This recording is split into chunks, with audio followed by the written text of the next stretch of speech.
তোমাদের সবাইকে দাদার কাস্টমার স্বাগতম জানাই। ক্লাস 6 এর সেকেন্ড ইউনিট টেস্ট পরীক্ষায় ইংলিশ বইয়ের যে প্রশ্নগুলো পরীক্ষার জন্য মোস্ট ইম্পর্টেন্ট তার একটি সুন্দর বৈভিত্তিক সাজেশন দেব। ক্লাস 6 এর ইংলিশ বই বের করো, দেখো লেখা আছে কন্টেন্ট। দ্বিতীয় পরীক্ষায় তোমাদের লিসেন 4, লিসেন 5, লিসেন 6, লিসেন 7 থাকছে, তবে স্কুল ভিত্তিক এই সিলেবাস কিন্তু চেঞ্জ হতে পারে।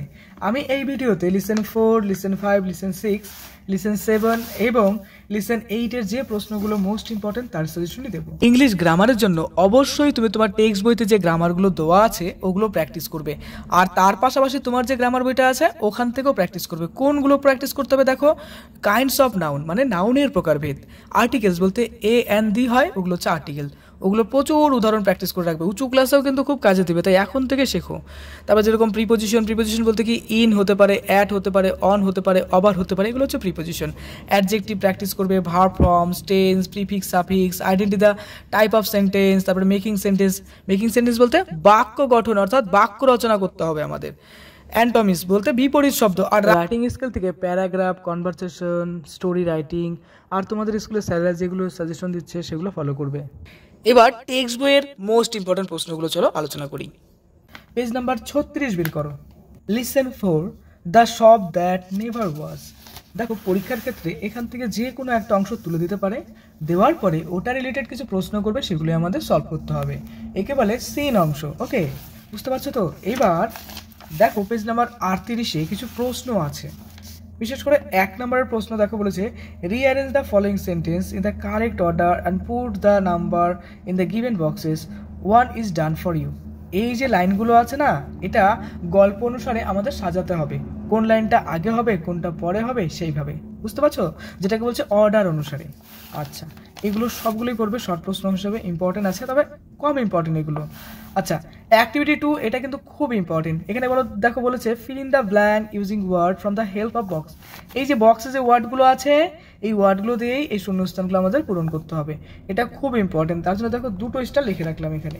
তারপরে অ্যাক্টিভিটি 3 এটা একটু কম ইম্পর্টেন্ট, 1টা স্টার দিলাম। সবই পড়ো, যেগুলো বেশি স্টার সেগুলো বেশি করে পড়বে। ওকে, পেজ নাম্বার 40 বের করো। অ্যাক্টিভিটি 4, এখানে যে লাইনগুলো মিথ্যা তার পাশে এফ লিখতে হবে, আর যে লাইনগুলো সত্য তার পাশে টি অর্থাৎ ট্রু লিখতে হবে। এখানে দেখো বক্সও দেওয়া আছে, আর তার সঙ্গে সঙ্গে এটা কেন মিথ্যা তার জন্য তার একটা সাপোর্টিং সেন্টেন্স দিতে হবে। ওকে, এখানকার সবগুলোই খুব ইম্পর্টেন্ট, দেখো ডাবল স্টার দিলাম। এরপরে 41 পেজের অ্যাক্টিভিটি 5 এর এ, বি এবং ডি নাম্বারটা খুব ইম্পর্টেন্ট।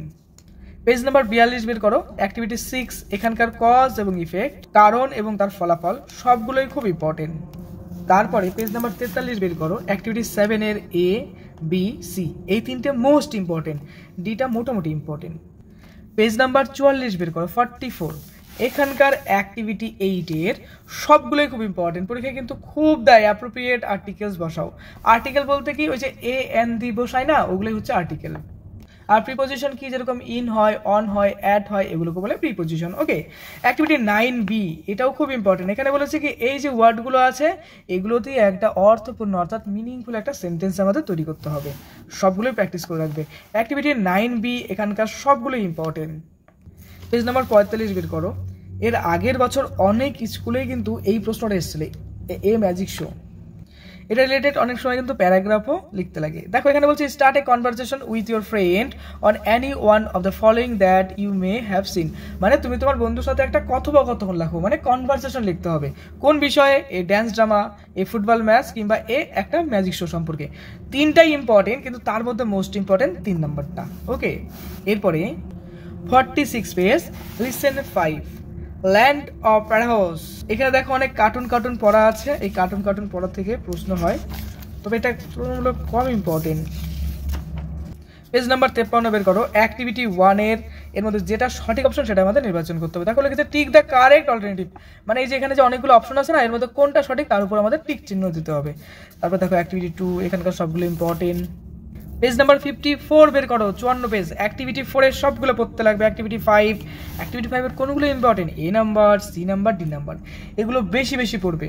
আর যেটা ইম্পর্টেন্ট বলছি না সেটাও পড়বে, তবে এইগুলো বেশি পড়বে কোনগুলো, যেগুলো বেশি ইম্পর্টেন্ট। ওকে, আচ্ছা 55 পেজ দেখো। এখানে অ্যাক্টিভিটি 6 এর কি বলেছে? Fill in the blank with suitable verb. Suitable verb দিয়ে আমাদের এই শূন্যস্থানগুলো পূরণ করতে হবে, সবগুলো দেখে রাখবে। পেজ নাম্বার 56 এখান থেকে দেখো অ্যাক্টিভিটি 6C। ওকে, এই যে ওয়ার্ডগুলো আছে এগুলো দিয়ে আমাদের শূন্যস্থান পূরণ করতে হবে। 57 পেজ, এখানে অ্যাক্টিভিটি 7 এর সবগুলো ইম্পর্টেন্ট, একটা মিনিংফুল সেন্টেন্স তৈরি করতে হবে। দেখো এই যে ওয়ার্ডগুলো আছে এগুলোতে আমাদের বাক্য রচনা মানে বাক্য লিখতে হবে, একটা বাক্য গঠন করতে হবে। এরপরে লিসেন 6 দেখো বলেছে how the little kite learn to fly. ছোট্ট ঘুড়িটি কিভাবে উঠতে শিখলো, খুব সুন্দর একটা গল্প, পড়বে কিন্তু অবশ্যই। 61 পেজে দেখো এখানকার মোস্ট ইম্পর্টেন্ট অ্যাক্টিভিটি 1 এর সবগুলো, অ্যাক্টিভিটি 2 এর সবগুলো ইম্পর্টেন্ট। তারপরে 62 পেজ বের করো, এখানকার দেখো অ্যাক্টিভিটি 4, হ্যাঁ অ্যাক্টিভিটি 5 এর সবগুলো ABCD সবগুলো, অ্যাক্টিভিটি 6 এর যে প্রশ্নগুলো আছে সবগুলো প্র্যাকটিস করবে। দেখো এখানে বলছে যে সুইটেবল আর্টিকেল বসাইতে হবে। আর্টিকেল যেন কি বললাম একটু আগে, এ এন এবং দি দিয়ে বসাইতে হয়, তাই না? তারপরে 63 পেজে 63 পেজে দেখো অ্যাক্টিভিটি 6 এর 6B এর সবগুলো পড়তে হবে। তারপরে 7 এর সবগুলো পড়তে হবে। তারপরে অ্যাক্টিভিটি 7B এর সবগুলো। এরপর listen 7 the magic fish bone, page number 69 বের করো, এখানকার এক্সারসাইজের অ্যাক্টিভিটি 1 এর সবগুলো পড়তে হবে, সবগুলো ইম্পর্টেন্ট। ওকে, তারপরে 71 পেজে দেখো অ্যাক্টিভিটি 4 আছে, সবগুলো পড়তে হবে। দেখো 71 পেজ অ্যাক্টিভিটি 4। 72 পেজ অ্যাক্টিভিটি 5 এর সবগুলো। 74 পেজ 74 পেজে দেখো অ্যাক্টিভিটি 6 অ্যাক্টিভিটি 7। স্টার বেশি মানে বেশি ইম্পর্টেন্ট। ওকে, ভালো করে পড়বে কিন্তু এগুলো, আর ভালো করে বাড়িতে প্র্যাকটিস করো। পেজ নাম্বার 76 বের করো, এখানকার অ্যাক্টিভিটি 9A 9B এগুলো মোস্ট ইম্পর্টেন্ট। পরীক্ষা কিন্তু বাক্য গঠন করতে দেয়, সেন্টেন্স মেকিং দেয় কিন্তু, তবে খুব কম ক্ষেত্রেই হয়তো দেয় না, কিন্তু দেয়। তার জন্য ভালো করে প্র্যাকটিস করো, এগুলো বাদ দিয়েও অনেক প্র্যাকটিস করতে করো। এবার লিসেন নাম্বার 8, অনেক স্কুলে এটা নেই আবার অনেক স্কুলে এটা আছে, তার জন্য আমি এটা দিয়ে দেবো। হ্যাঁ, তোমার যদি থাকে তুমি পড়ো, আর যদি না থাকে তাহলে পরে ইউনিট টেস্টে তো কাজে লাগবেই, তাই না? পেজ নাম্বার 80 বের করো, 80 পেজ।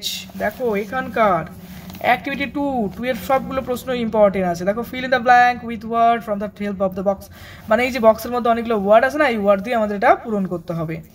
আচ্ছা দেখো সবগুলো ইম্পর্টেন্ট, সবগুলোই পড়বে। পেজ নাম্বার 83 বের করো। আচ্ছা অ্যাক্টিভিটি 4 এর সবগুলো পড়তে হবে। হ্যাঁ, অ্যাক্টিভিটি 5 এর প্রশ্নগুলো দেখো। আমি আমার একটা সেকেন্ড চ্যানেল আছে দাদার ক্লাসরুম, ওখানে যদি পারি খুব তাড়াতাড়ি তোমাদের এই প্রশ্নগুলোর সলিউশন আপলোড করে দেবো। ওকে, আচ্ছা 85 পেজ বের করে দেখো, এই অ্যাক্টিভিটি 6 এর সবগুলো ইম্পর্টেন্ট। পেজ নাম্বার 88 বের করো, দেখো অ্যাক্টিভিটি 8C বলেছে সবগুলো পড়তে হবে। হ্যাঁ, এখানে কি বলেছে অ্যাপ্রোপ্রিয়েট প্রিপোজিশন বসাতে হবে। প্রিপোজিশন যেন কি হয়, অ্যাট হয়, ইন হয়, অন হয়, তাই না? ওগুলো তো আমাদের পূরণ করতে হবে। দেখো এই যে এখানে প্রথমেরটা ইনটু আছে, তারপরটা অফার আছে, তারপর টু আছে, তারপর ইন আছে।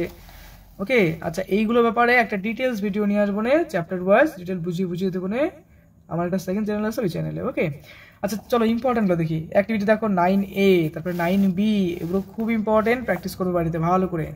তারপরে 89 পেজ বের করো, অ্যাক্টিভিটি 10A অ্যাক্টিভিটি 10B এর আগের বছর অনেক স্কুলে কিন্তু এটা এসেছিল, তার জন্য ভালো করে প্র্যাকটিস করো। ওকে, তুমি ক্লাস 6-এ পড়ো, আমি একটা কথা বলবো মন দিয়ে শুনবে। মুখস্থ বিদ্যার দিকে না ঝুঁকে বানিয়ে বানিয়ে ইংলিশ লেখার চেষ্টা করো, উঁচু ক্লাসে খুব কাজ দেবে। অনেক সময় প্রশ্ন কমন আসে না, তখন আমাদের কিন্তু বানিয়ে বানিয়ে লিখতে লাগে। যারা খুব ভালো স্টুডেন্ট হয় তারা কিন্তু যে কোনো প্রশ্ন বানিয়ে বানিয়ে লেখার চেষ্টা করে। তুমিও খুব ভালো করে বানিয়ে বানিয়ে লেখার চেষ্টা করবে। ওকে, মন দিয়ে পড়াশোনা করো। দাদার ক্লাসে নতুন হলে অবশ্যই সাবস্ক্রাইব করো। খুব ভালো থেকো।